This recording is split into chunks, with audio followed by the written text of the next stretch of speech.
शेवटी निर्णय घेतला. विधानसभेमध्ये शेतकऱ्यांसाठी 5 ठळक घोषणा. शेतकरी असाल तर अवश्य पहा. चला पाहूया पहिली घोषणा. शेतकऱ्याला दिवसा वीज पुरवठा. मुख्यमंत्री सौर कृषी वाहिनी योजना 2.0 अंतर्गत 7,000 मेगावॅट सौर ऊर्जा निर्मितीचं उद्दिष्ट या ठिकाणी महाराष्ट्र शासनानं ठेवलेलं आहे. शेतकऱ्यांना दिवसा वीज पुरवठा मिळाल्याबद्दल शेतकऱ्यांना मोठा दिलासा या ठिकाणी मिळणार आहे. आता 2 नंबरची अपडेट पाहूया. शेतकऱ्यांसाठी मागेल त्याला सौर कृषीपंप ही नवीन योजना. 8,50,000 नवीन सौर कृषीपंप. जो शेतकरी या योजनेसाठी पात्र किंवा मागत आहे त्याला सौर कृषीपंप या ठिकाणी देण्यात येणार आहे. ही एक महत्त्वाची आणि आनंदाची अपडेट आहे. पुढची अपडेट पाहूया.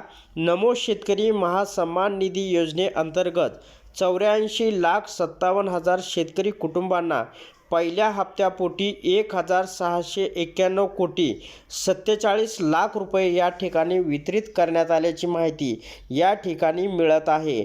अद्याप शेतकऱ्यांना नमो शेतकऱ्याचा दुसरा हप्ता आणि तिसरा हप्ता प्रधानमंत्री नरेंद्र मोदीजी यांच्या हस्ते PM किसान योजनेचा 16वा हप्ता या ठिकाणी वितरित करण्यात आलेला आहे.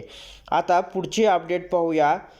तर अटल बांबू लागवड योजनेअंतर्गत शेतकऱ्यांचा 10,000 हेक्टर क्षेत्रावर बांबूची लागवड या ठिकाणी करण्यात येणार असल्याची घोषणा करण्यात आलेली आहे. म्हणजे शेतकऱ्यांना बांबू लागवडीसाठी अनुदानसुद्धा देण्यात येणार आहे. याच्यामुळे आता शेतकऱ्यांच्या उत्पादनात मोठी वाढसुद्धा होणार आहे.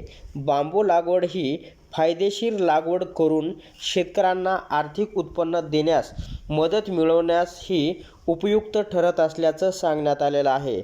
आता शेवटची अपडेट पाहूया. जलयुक्त शिवार या ठिकाणी 5,700 गावांना 1,59,886 कामांना मंजुरीसुद्धा देण्यात आलेली आहे.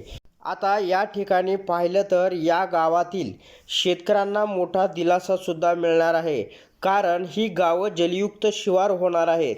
या ठिकाणी पाणी असणार आहे आणि पाणी असल्यामुळं त्यांच्या शेती पिकातील उत्पादनात मोठी वाढ होण्यासुद्धा मदत होणार आहे. तर अशा प्रकारच्या महत्त्वपूर्ण अपडेट जाणून घेण्यासाठी चॅनलला सबस्क्राईब व शेअर करा.